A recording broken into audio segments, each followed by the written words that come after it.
Welcome to another edition of Finish First. I'm Judge Dawson coming to you from the Yoga Lab. Today I'm going to give you a message that's short, sweet, but powerful. See, we've been talking about all the keys of being a cycle breaker. And if you remember, I'll go over them one more time because it's worth repeating. Cycle breakers are people just like you and I who are dedicated to improving their lives, to breaking negative cycles. And it doesn't have to be anything major, but it can be. It can be personal, something that you want to do for yourself. Maybe you want to stop smoking, maybe you want to eat better. Or it can be even larger. Maybe it's something that you want to do in your community. Maybe you want to make change for your entire community, maybe even the world. And believe me, you can do it. So there are 4 steps to being a cycle breaker. Number 1 is you have to recognize the need to break the cycle. That means you have to figure out what is it in your life, in your family, or in the community that you want to change. And sometimes it's difficult for us to figure that out. But I'll give you one clue. If it's something that pains you, something that gets you upset, something that gets your blood boiling, that may be an indication of a cycle that you may want to break. Something that you want to be active and take part in bringing about positive change. So that's one way to figure out if there's a cycle that you want to break and how to be a cycle breaker. The next step is to commit to breaking that cycle. See, once you determine that there is something that needs to change in your life or your community, now you have to commit to breaking that cycle. It's not enough to sit back and just allow it to exist because you have the power to change it, but you have to make that commitment. And then after you commit to doing it, you have to get the tools that are necessary to break the cycle. And that's where it gets a little challenging, right? Because in this day and age, we all want to stay to ourselves, we want to stay behind our devices, but there are times when you have to step out to get the tools that are necessary. You may have to network with people who can help you get to the next level. You may have to read a book on a subject that you've been longing to learn about. Go to a seminar, maybe watch a video, or go back to school. But whatever it is, in order to be a cycle breaker, you have to do more than just talk about it. You have to tool up. Get those tools that are necessary to help you break the cycle. And then after you've done all of that, you've recognized the need, you've committed to breaking the cycle, you've gotten the tools, now you have to develop what is called grit. The ability to hang in there when the going gets tough. That means there will be times when you want to quit for several reasons. It could be because you're just tired of the grind. Maybe you're tired of the resistance. Maybe you're tired of the effort that it takes to be a cycle breaker because most times it takes more effort than what we're normally used to exerting. You know, we wake up in the morning, we do what we want to do, we live our lives, but when you decide to be a cycle breaker, now you're on an entirely different path.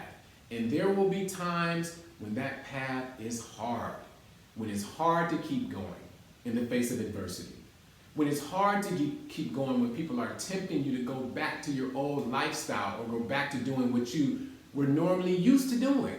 So when we talk about being a cycle breaker, that grit is so important. It takes grit to get up in the morning sometimes and go to work like you're supposed to do. Why? Because sometimes we get tired of doing that too. But cycle breakers know I have to do X, Y, and Z because there's a goal that I want to accomplish. Maybe it's to get a raise. So you go to work, you give 110%, not just once, not just twice, but maybe all year long so that your boss notices that you deserve that raise. I know it's hard work, but you can do it. Maybe it's getting up, going to school every day, even though you don't feel like it, you want to drop out, you don't like the teachers, you don't like the environment. But remember, there's a goal that you have in mind. You want to graduate because eventually you want to start your own business and you don't want to just go into it haphazardly. You want to have the background and the tools and the knowledge, right? So you stay in school even though you don't feel like it. That's what cycle breakers do. We hang in there when the going gets tough.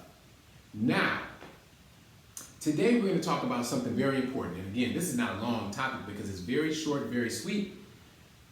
And I'll tell you, it's about the power of acceptance. Acceptance.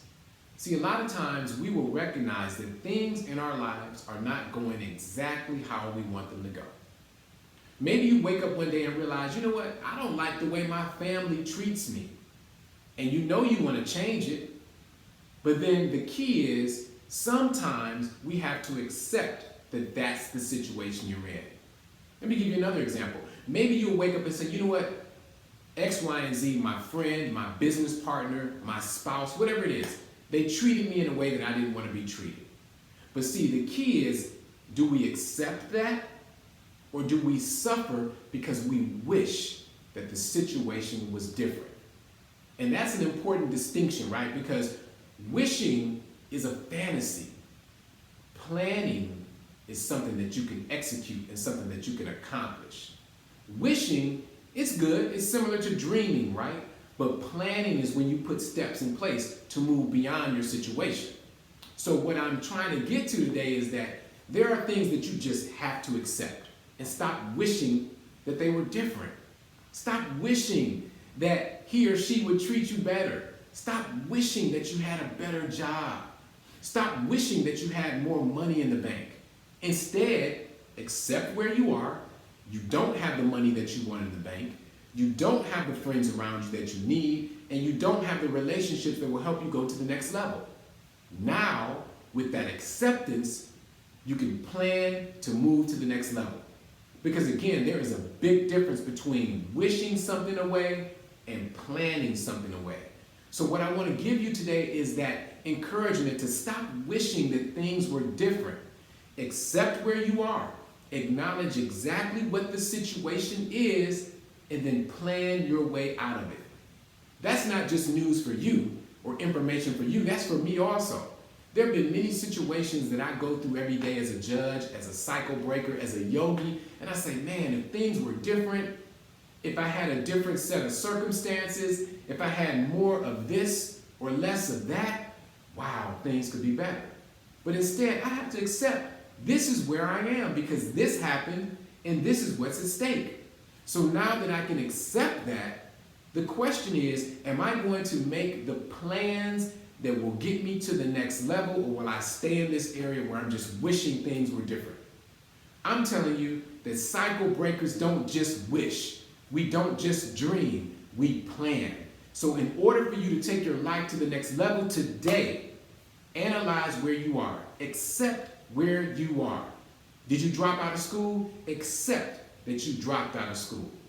Did you get fired from your last job? Accept that. Quit blaming the boss. Quit blaming everybody else. Accept where you are. Are you lacking in good relationships? Accept that, because that's something you can change. Are you lacking in your financial resources? Accept that, because now you can set the stage to move to the next level.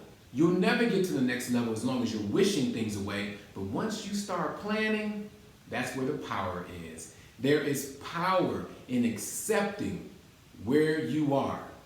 And the last thing that's really important, why is there power in accepting where you are? Well, because then you will acknowledge that there are certain rules. Because when you don't accept where you are, you start breaking the rules. And when you start breaking the rules, you shorten the lifespan of what you're trying to accomplish. You shorten the lifespan because now you're breaking rules because you won't accept where things are and that there are certain boundaries and there are certain limits and there are certain things you have to accept. So you start breaking the rules, and that's going to end up in destruction. Instead, accept the situation, make the adjustments, and plan accordingly. All right, ladies and gentlemen, that's my session for today. That's finished first. That's the cycle breaker session for today. Remember, being a cycle breaker takes a lot of hard work and dedication, but why not do it? You're going to live every single day until you die anyway. I hate to sound morbid, but it's true. So why not use those days and use that time to be the best that you can be, to be a cycle breaker, to continue to change the world around you, because I know that you can do it. All right, until we meet again, because I am the Yogi Judge, I want to give you that salutation as we end. Namaste.